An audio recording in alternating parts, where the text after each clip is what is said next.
Magandang araw po sa inyong lahat. Muli, salamat po sa pagkakataon na ipinagkaloob sa akin ng IBC Naga through the leadership of Pastor Let para po magbigay sa 7 minutong pagbibigay mensahe ng salita ng Diyos.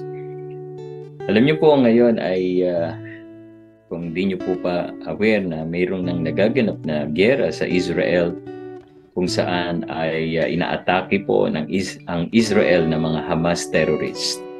At nakakalungkot pong malaman ito sapagkat hindi lamang po mga Israel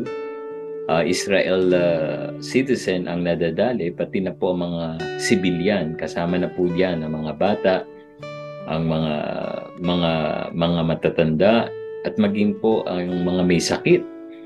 At according po sa bagong balita ay marami na po ang namatay at sumabog ng mga tahanan dahil po sa walang habas na paggawa ng mga Hamas terrorist. Alam niyo po sa ating mga pastor at sa mga kapwa ko, mga Kristiyano, bakit po i-consider at consistently with compassion ipag-pray ang mga Jewish people. At yan po ang ilang tatalakayin natin bakit kailangan tayo mga believers ay magkaroon talaga ng bahagi para sa kaligtasan ng mga Hudyo. Tayo muna po ay manalangin. Pagpalain niyo po ang iyong salita. Maraming salamat po sa pagkakataon kami po ay mag-aral ng iyong banal na salita sa lahat ng nakikinig, sa lahat po ng consistent viewers namin. Sa ngayon po ay aming pinagpipray ang kaligtasan ng mga Hudyo sa Israel na walang habas na sila ay inaatake ng mga terorista. Kaya po kami ay nananalangin na sila ay ingatan mo at gabayan. At according po sa mga balita, sila po ay hino-hostage, pinapatay ang ilang mga Israel citizen. Pagpalain niyo po ang aming pag-aaral at ito po ay kumukonekta ngayon sa sitwasyon sa bayan o sa bansang Israel. Po ang aming dalangin sa pangalan ni Jesus. Pray for the peace of Jerusalem at bantayan niyo po sila at kayo po mag-ingat sa mga Israelita at sa mga Jewish people. Sa pangalan ni Jesus, itong aming dalangin. Amen. Alam niyo po, bakit po kailangan tayo po ay maging aware sa nagaganap po sa mga Hudyo, lalong-lalo na sa bansang Israel. Una po, we are commanded by God to pray for them. As a believer, we should consistently consider with compassion to pray for Israel. Ang sabi po sa Psalms 122 verse 6, pray for the peace of Jerusalem, they shall prosper that love thee. Kaya kung hindi niyo po na isasama pa ipag-pray ang Jewish people, isama niyo po. Total, nagpipray naman po tayo at alam ko ang mga Kristiyano na nanalangin, include niyo po at isama niyo po yan sa prayer list niyo. Hindi naman po siguro kawalan, kundi ito'y kadagdagan pa sa isa sa magiging ministry nyo. Pangalawa, God loves them. The reason why as a believer, tayo po ay maging kabahagi ay because mahal sila ng Panginoon. Sabi po sa Jeremiah chapter 31 verse 3, the Lord that appeared of old unto me, saying, Yea, I have loved thee, Israel, Jewish people, with an everlasting love. Therefore, with loving kindness have I drawn thee.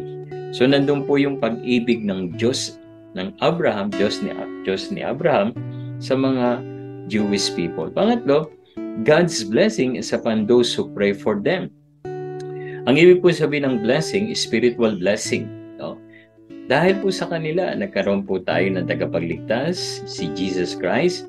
We have our scripture, we have our local church. So, yung blessing ng Israel, ng Jewish people, ay napunta sa ating mga Gentile. At tandaan niyo po, ang ating tagapagligtas is a Jewish Savior, and also our scripture is a Jewish book. Yung pong kanilang libro, natuto tayo, nagbago tayo, at higit sa lahat, nagkaroon tayo ng ministry. At dahil po sa habag ng Diyos ay nagkaroon at pinagtiwalaan ka ng ministry. So that's number one, we are commanded by God to pray for them. Number two, God loves them. And number three, God's blessing is upon those who pray for them.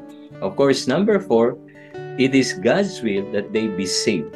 Kalooban po ng Panginoon na sila ay maligtas. Kahit po sila ay mga pinili ng Panginoon, kailangan pa rin po nila ang kaligtasan. Kaya po dito sa Toronto, Canada, ay atin pong inaabot sila. We have a ministry reaching the Jewish and the Gentile people. Balansing-balanse po yan na ministry. At kung kayo po ay nakikinig ngayon, in-encourage ko kayong isama niyong ipag-pray. Hindi lang dahil merong sitwasyong hindi maganda ngayon sa Israel, kundi ministry po yan at yan ay commanded by God.